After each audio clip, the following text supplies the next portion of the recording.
Hello दोस्तों, स्वागत है आपका द परीक्षा महोत्सव बाय लवली में, जहां आज मैं लेकर आई हूँ बिहार बोर्ड के कक्षा 6 भूगोल ठीक है भूगोल सब्जेक्ट को, जिसमें आज हमारा अध्याय है 7 और इसका नाम है मानचित्र अध्ययन। मानचित्र अध्ययन पढ़ेंगे बिल्कुल आसान भाषा में।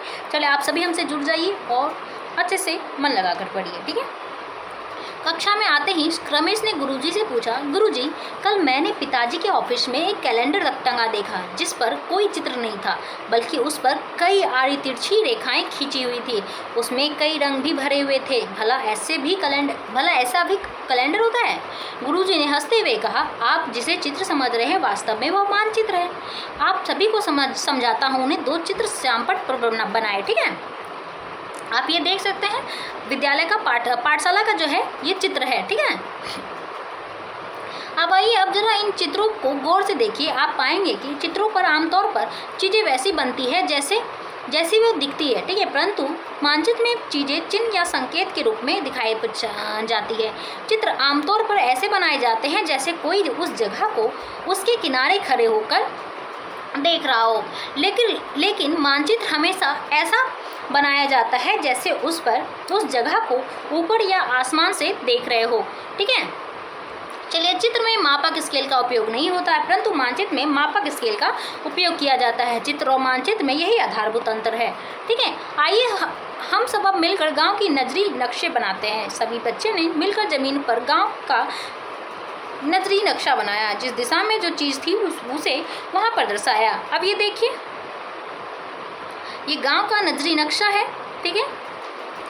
यहाँ पे ग्राम वीर नचक है, मध्य विद्यालय है। ठीक है, इस तरह से। ठीक है, ग्राम पशाहा है, पशीही पाइन है, ये सब है। अब आइए देखते हैं, आप भी अपने विद्यालय का नक्शा बना सकते हैं। ठीक है। अब आइए, गुरुजी ने कहा मानचित्र बनाने के लिए 3 बातें महत्वपूर्ण है। पहला है क्या है? संकेतों का उपयोग। दूसरा क्या है? मापक का उपयोग। तीसरा क्या है? दिशाओं का निर्धारण। ठीक है। अब संकेत क्या है? गुरुजी ने कहा सबसे पहले हम उन सब चीज़ों की सूची बनाएंगे जो इस कमरे में है, मगर उन्हीं चीज़ों को जिन्हें दूसरी जगह हटा नहीं सकते। हम सब जानते हैं कि मानचित्र में सभी चीज़ें संकेत के रूप में दिखाई जाती है। आप सभी सूची बनाकर सबके लिए संकेत बनाइए। सबने मिलकर सूची बनाई और उनके लिए अलग अलग संकेत बनाए। देखिए, जैसे कक्षा में उपलब्ध वस्तुएं हैं। श्यामपट्ट, श्यामपट्ट के लिए क्या है? श्यामपट्ट के लिए हम ऐसे कर सकते हैं और ऐसे काला कर सकते हैं। ठीक है। इसी तरह सूची बनाइए। अब है मापक स्केल।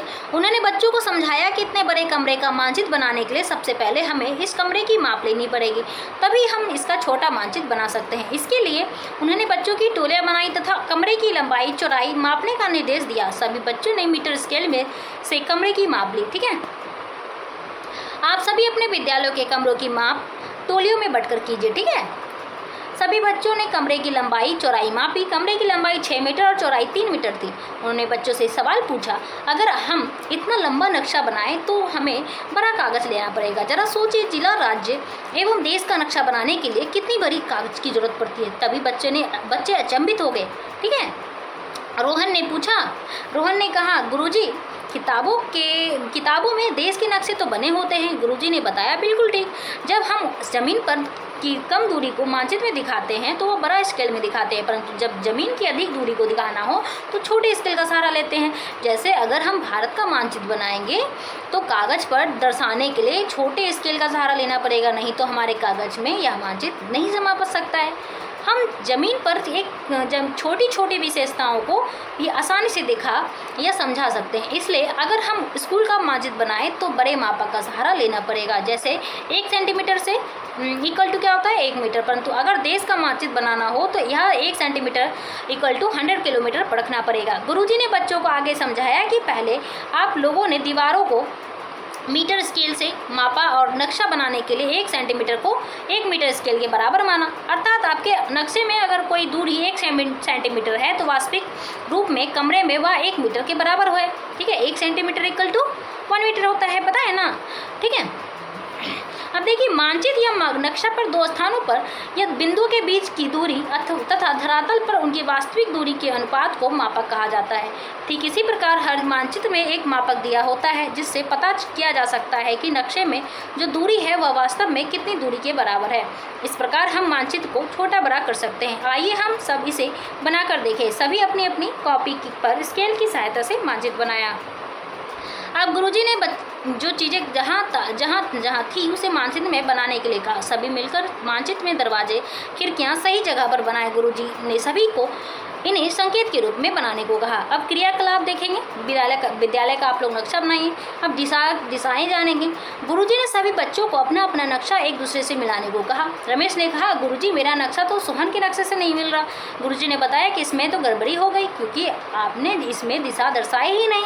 नक्शे में उत्तर दिशा जो ऊपर की ओर होती है उस पर ही वर्ग कक्षा की उत्तरी दीवार दिखाई जानी चाहिए। इसके लिए मानचित्र में दिशा सूचक रेखा बनाई जाती है। जैसे सबने अपने नक्शे को ठीक किया, सबके नक्शे आपस में मिल रहे थे। गुरुजी ने बच्चों को बताया कि मानचित्र से हमें बहुत सी जानकारियाँ प्राप्त होती है। मानचित्र कई प्रकार के होते हैं, ठीक है, जैसे भौतिक मानचित्र, राजनीतिक मानचित्र और थीमेटिक। ठीक है, भौतिक मानचित्र में क्या होता है, हमें पर्वत, पठारों, मैदानों, नदियों, महासागरों को दर्शाया जाता है। ठीक है, जबकि राजनीतिक मानचित्र जो होता है गांव, शहर, राज्य, देश, विश्व के विभिन्न देशों तथा उनकी सीमाओं को दर्शाने वाले मानचित्र को राजनीतिक मानचित्र करते हैं। आप सभी इसे नोट कर लीजिए, ये VVI है। ठीक है, अब थीमेटिक मानचित्र क्या होता है, इन मानचित्रों में दी गई सूचनाओं के आधार पर उनका नामकरण किया जाता है। जैसे जलवायु मानचित्र, वनस्पति मानचित्र, जनसंख्या मानचित्र, वर्षा मानचित्र, उद्योग मानचित्र। ठीक है, आइए अब देखते हैं कुछ संकेतों को। जैसे रेलवे लाइन के संकेत को इस तरह से दर्शाया जाता है। ठीक है, तालाब को इस तरह से, पक्की सड़कों को इस तरह से, कुआं को इस तरह से, कच्ची सड़कें इस तरह से होगी, मंदिर जो होगा ऐसे होगा। ठीक है, अब इसमें थोड़ा सा ऐसे कर दें। ठीक है, तो ये मंदिर हो जाएगा। अब ये अंतर्राष्ट्रीय सीमा हो जाएगी इस तरह से। ठीक है, मस्जिद ये हो जाएगा। मस्जिद गुंबद की तरफ ज़्यादा बना दे तो ज़्यादा अच्छा होगा, ये क्रिश्चियन की तरह लग रहा है ना। अब जो है राज्य जो है इस तरह से दिखाया जाएगा, जिला इस तरह से दिखाया जाएगा, सड़क पुल जो है इस तरह से दिखाया जाएगा, गिरजाघर इस तरह से दिखाया जाएगा, नदी ऐसे दिखाई जाएगी। ठीक है, पेड़ ऐसे दिखाए जाएंगे, नहर ऐसे दिखाए जाएंगे, घास जो है ऐसे दिखाया जाता है। ठीक है,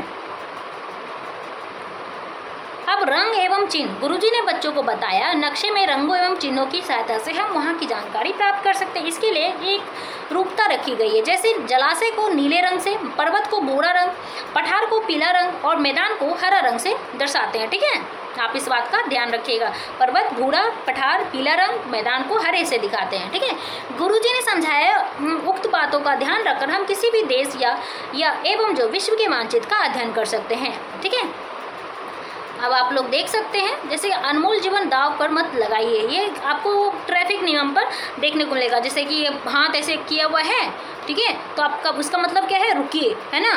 आँख बनी है तो ये मतलब देखिए, है ना। ऐसे ईयर बना हुआ है, ऐसे चित्र बने तो सुनिए। अब ऐसे दिया हुआ है तो जाइए। ठीक है, ये सब आपको फाटक पे देखने मिलेगा, रेलवे फाटक में मिलेगा। ठीक है, अब आते हैं अभ्यास पर।